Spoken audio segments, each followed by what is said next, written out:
So this is an event that I think we all look forward to every year, where we sit down with our two journal partners, Dave and Mark. They share what they're thinking about, what they're doing with Vestago, how they're thinking about the future, and how we're all going to build something really tremendous together. And so without further ado, I am going to begin with a punchy lead-in because I have the microphone. And it's a question that has been thrown around our industry, and that is, isn't this AI thing just like blockchain? Well, blockchain is a technology looking for a market, I think, as we've come to learn.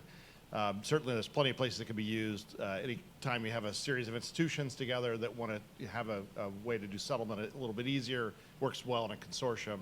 Hasn't really worked in the real world in terms of thinking about it in terms of business models and those things. There's certainly been a rise of things like digital collectibles, NFTs and so forth. Those will continue on. Brands will want to do that. So there's some use cases, but none that we found terribly interesting. Very different than AI's journey, and no one better than you to talk about AI's journey. Yeah, I know it's a leading question, but what's going on right now in AI with neural networks is fundamentally a completely different way to compute. It's as important as the invention of the computer itself. It's going to change our lives in immeasurable ways.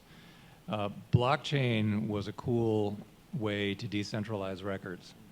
To compare the two things is ridiculous. It's like night and day different. Also, just to ram the point home, the neural network machine learning, it started with something called backpropagation in about 1986 and has been improving steadily since 1986. So what is that, 35 years? And if you look at the rate of forecasted improvement, it's on the order of about 10,000x over the next 10 years. But this is very projectable and measurable. Blockchain didn't even exist as a concept when this started. It came into the world, and now it's in the world. But this has been going on for a very, very long period of time. So the timeline is completely different, and the implications are massively different. And maybe you can talk about a couple of concrete examples within financial services would be great. Well, the big ones to me that are like imminent, like right in front of us right now, all forms of customer service are going to move to voice and two-way dialogue with a computer, and you literally won't be able to tell whether you're talking to a human being or an AI. The AI will have dramatically broader technical information at its fingertips. So all forms of customer service are going to get much, much better for the consumer and much cheaper for the provider. So customer service is big. Then in risk management and modeling and forecasting, so lifetime value estimation for all forms of consumer and all forms of risk modeling, those are going to move very quickly to this format, and I have a bunch of stories on that I can share if you want to get into it. So that's another very big area. And then the third one that's coming, writing code and other forms of scripting, creating Excel spreadsheets. Actually, my daughter was at Moderna interning this summer. And last summer, I had her working on AI with all my kids. They have all been working on AI for the last couple of years. I want them to be ahead of the curve. Isn't that fun? It's been great. I'll tell you about that if you're interested, too. And they've gotten a ton out of it. But when my daughter, she's in biotech, so she went to Moderna to work for the summer. And I said, oh, you're not doing AI this summer? And she said, you wouldn't believe this. But all of our lab data now, we just voice it into GPT-4. It's called Moderna GPT. It's our homegrown version of it. I don't know how they created it.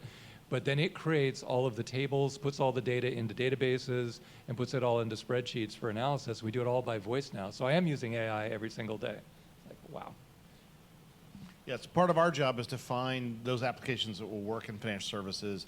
What we're not looking for is you have this interface and I put it on top of ChatGPT-4. Isn't it great? That is not a sustainable business model. And thinking about how there either is unique data, unique solutions like customer service, that are out there. So our job is to find those and understand those who are just playing into the hype. You cannot see an unsolicited business plan now that doesn't have the word AI in it or the acronym AI in it. Everyone has adopted it just as they did through blockchain. And so part of our job is to smoke out those who are the pretenders from those who are real at it. You two were talking last night, and Dave, you articulated a point about the sort of capital requirements for these LLMs, and then the fact that they essentially become free. And what struck me is really parallels between the interstate highway system, much more than the internet. The two of you have seen multiple waves of technology innovation. Dave as an entrepreneur, Mark, you as an adopter and leverager of technology. And I don't know if the internet highway metaphor makes any sense at all, but how do you think about this specific technology innovation cycle relative to other ones, which have also created a tremendous amount of value and opportunity? Yeah, it is a good analogy. And the interesting thing about breaking that analogy is that if I create a highway and it connects New York to Boston and it's got 6 lanes and all of a sudden I can get back and forth very, very quickly. It's like, okay, I just proved that we can create highways. But then the capital cost of creating more highways all over the country and all over the world is linear, right? You just have to invest tons and tons more money to create a highway system. The LLMs, when you create them, they're extremely compute intensive to create this massive model that has read every word ever written by humankind. And it's on the order of $100 million of compute going to $1 billion to just create this thing. But then the final result of that is called a parameter file, and it's tiny. And you can run it on your phone. It's blazing fast. And it's effectively all human knowledge encapsulated in this file. Then if you say, well, I want to teach this final parameter file to help customers in my insurance business or to help explain how to repair my Honda Accord, you feed in a context file, which can now be about as big as a book, but very soon it can be as big as an entire library. That doesn't cost anything incremental. So now you've tuned it for that specific use case. The entire process of replicating that result 1 billion times over is virtually zero. So the implications of this one-time investment are just massive. And so it's almost as if you could create a highway from New York to Boston, prove that it works, and then say, okay, now all the copies of that highway are free. I can connect any 2 cities for free. And so it's just hugely bigger in the end result implications from this huge one-time investment. So a couple of implications from there is one is how do companies adopt these ideas and bring them in. Dave and I were just doing a presentation to a board of directors of a major insurance company 3 weeks ago, I think. Yep. And that they're trying to understand what's the process they use, how do they think about it. There's lots of good interaction between several of our startups with that particular organization, which is great. And people are experimenting. So we know that the experimentation has to come. It's got to be controlled. It's got to be done in a way that works within the larger company's context of risk management and those things. And it, of course, needs to be successful ultimately as it rolls out. So we understand how to think about innovation there, how to help those folks who are investors with us, but also those who would be users of the companies that we're backing to help them put it in a framework, which I think is very important. So it may be an analogy in terms of the highway, but we want to help them operate that highway safely and understand how to reasonably go at pace in building it. I think the second thing we try to do is make sure and understand, and one of the reasons why we're interested in things like DVX is we need to be closer to the original ignition of the idea, because we're already there. We've always felt we've been there as seed investors. Some days we sort of scratch our heads and it feels a little frustrating because that's the nature of it. But the reality is in this world, it's a lot less expensive, needs a lot less capital. You saw that in some of the data that Kelly shared. And therefore, we need to be first check-in. We need to be there to help them with idea generation and building the company, because that's the way we're going to get in line and get our capital to work, your capital to work, and therefore make really wonderful returns. We'll also make mistakes, but ultimately that is why we keep digging further and further into the value chain of company creation. So we've talked about the opportunity set, and for us as disruptors, that's sort of straightforward. As you two mentioned, you talk to boards of public companies about adoption of this technology, opportunities there. But I wonder how many are looking at what Elon's just done, taking down Twitter's headcount by 80% and essentially facing zero disruption in the product. I think one could argue that what's happened to ad revenue is totally self-inflicted. And so are boards thinking about this really in the context of eliminating headcount? Is there a balance there? Is that not where they are? I mean, how do you two think about it? Maybe I'll start. Every CEO I've spoken to as AI has become more front page has absolutely gone right to cost cutting, right? One of our thesis in setting up Vestigo was that the industry needs to take its cost down. It's way too expensive for what it provides, and it needs to learn how to delight clients. And I don't mean that for any of you who are running companies in the space that you don't do that. It's just that you need to do more of it. and need to lower costs. So there's not a CEO I've met that isn't talking about how can I use AI to reduce my cost, therefore cover bigger markets, have better profit margins, the normal things. And they're definitely looking at innovation, what new things can I do, what new types of products can I create, but I'd say it's 80%, about that cost reduction and making that happen. So it will be interesting to see how it makes its way through. Publicly, when you listen to earnings calls, it's I'm going to lower my cost here, but of course I'm going to reinvest there. Wait, just wait. Yeah, I completely agree. And I think the reason for that is because cost cutting is easy to visualize. And so if I talk to State Street Bank and they say we have 30,000 people in these ops jobs, really believe that 20,000 of those jobs could be automated using AI this year. And we're not going to get it done this year, and now why is that? But we know it can happen.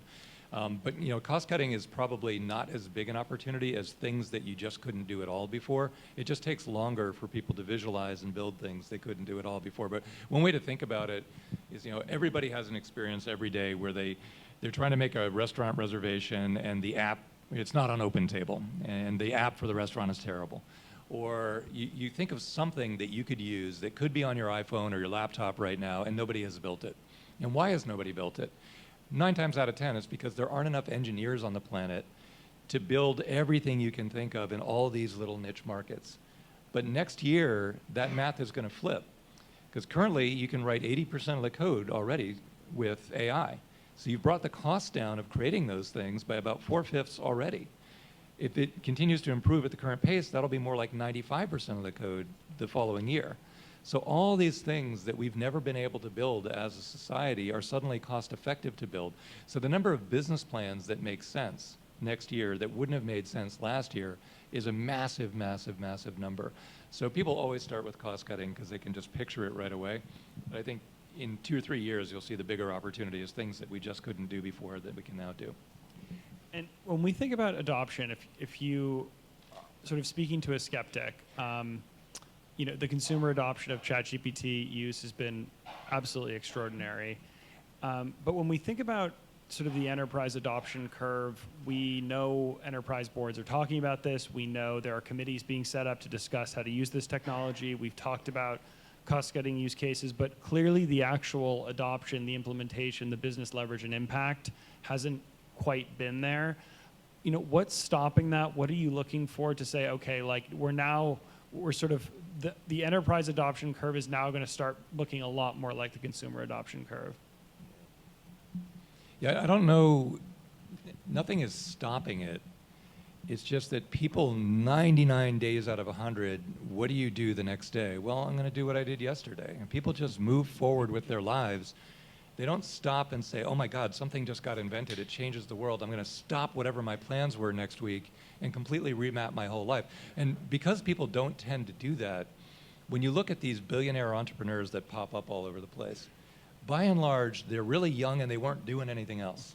Or they were like somehow, they weren't busy just otherwise. by random chance had gotten fired the week before and they had no plans. And that's overwhelmingly the case study that you run into. But in a rational world, people would be remapping their lives immediately, given the amount of change that there's been in just the last few months. But very few people will actually do that. Very few companies will actually do that. And so there's nobody actively stopping anything. It's just life momentum carries on. Yeah, building on the theme a little bit, I sometimes people ask me about my career before Vestigo, and I'll say, well, I've turned out to be a change agent. And I hate change as much as anybody else does, right? I don't find it comfortable. I don't like it. It isn't fun. But it turns out that I like to do it in a context of a company or a division or whatever else it might be. And we'll let the record show whether I was good at it or not. But the reality is that most people do truly hate change. They don't want to come out of routine. And even most of the best people I know as executives really do struggle with, I'm going to start something different today. We also know, of course, the wonderful work by Clayton Christensen. Big companies exist to protect their existing margins. They don't exist to innovate. And I can give you 1,000 examples, many of which were in my own companies, that really do, they try to snuff out new ideas as much as possible. It's, again, part of our thesis here was that we can back companies that can come in and partner with financial institutions that need that change, need that help. And that would be part of how they bring it is by bringing it in from the outside. So most of the change that I tried to format was done through a lot of M&A and trying to build a new division by bringing in a division that wasn't there before and expanding the business that way because the organization wasn't going to do it organically.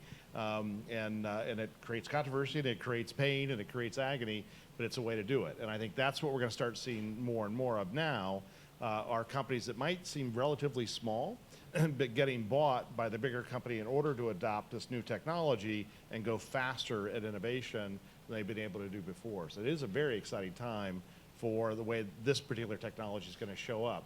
We've been looking at it since 2016, so as a group, we've spent a lot of time on it, but what's happening now is the acceleration of the adoption curve in corporate land. So, and I want to draw on both of your experiences here. We've invested in 33 companies, essentially all focusing almost all on business problems.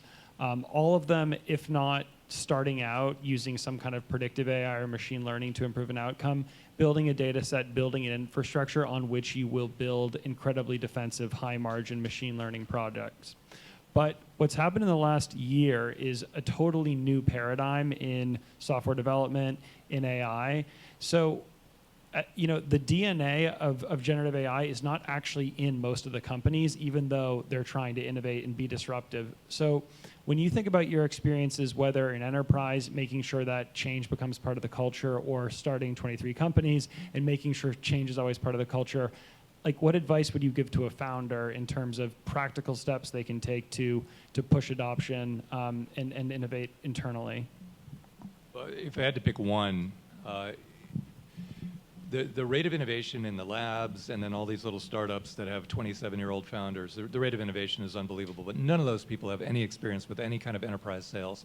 And so they're all getting bottlenecks down here at, they're all on this Y Combinator kind of path where they're saying, well, I don't know how to sell into a big company, so I'm just going to create an API, I'm going to advertise it on Hacker News, I'm going to throw it out there, and I hope somebody uses it. And my pricing model is $2 a day. Like, okay, that's all great, and that's moving forward, but that doesn't get anything done in the bulk of America and the bulk of the world. And anytime you can bring enterprise sales skill and marry it with those entrepreneurs, you're going to have a winning investment almost every single time. So the one piece of advice that I would give to those companies is everyone's working bottom up.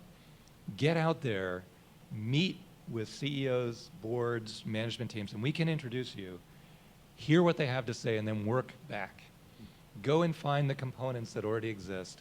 Don't recode everything, just assemble it and get it to market. And this is what EMC did with storage, remember, and how big that got? Work from their needs back. Start with the enterprise sale and work your way back. And even if you're a direct-to-consumer company and not an enterprise sales company, same message. Work from their needs back. You'll find the components are right there. You can stitch them together and create a great solution for very little capital. And you can get to market very quickly. Then later, you can come back and decide what you want to code out, what you want to keep, what you want to not keep. Yeah, I think that's a great answer. I don't know that I'll build on just a little bit, but it's when we know that when we're meeting with a startup, and the immediate feedback is, I have this great idea, I'm going to impose it on the world, right? I have this amazing idea that's going to fix a problem that I know exists within this. So I just had this conversation by phone a couple days ago with a company, and it's a wonderful human being. This person was talking to me sincerely believed they had the very best idea. And I simply asked the question, what's your market feedback? Silence. No, I've seen it. I've lived this. I know I can fix this. And basically what it was created was IDC for advisors. I'm like, dude, this has been, you're like Christopher Columbus. You're discovering a continent that's already there. We don't need to relive these ideas so much. So I don't mean to make fun of that entrepreneur because he's obviously on a journey. He's going to find his way through. What I mean to point out is exactly your point. It's amazing to me that people stop and don't think, what is it that my client is trying to do, or my prospective client, and how do I help them solve it with the set of skills and insight that I have? This person had incredible insight on how to think about gathering data, but didn't really have any feedback that said, and this is the way I should present it, this is what the actions would be, beyond it. Hopefully he'll do that after some advice, and we'll see what happens. I'm observing a lot of movement by my colleagues. Do we have time for one more question, or are we done? One more question. Okay, it's good because it's you'll see why. It's a beauty. You're both clearly great attractors of talent.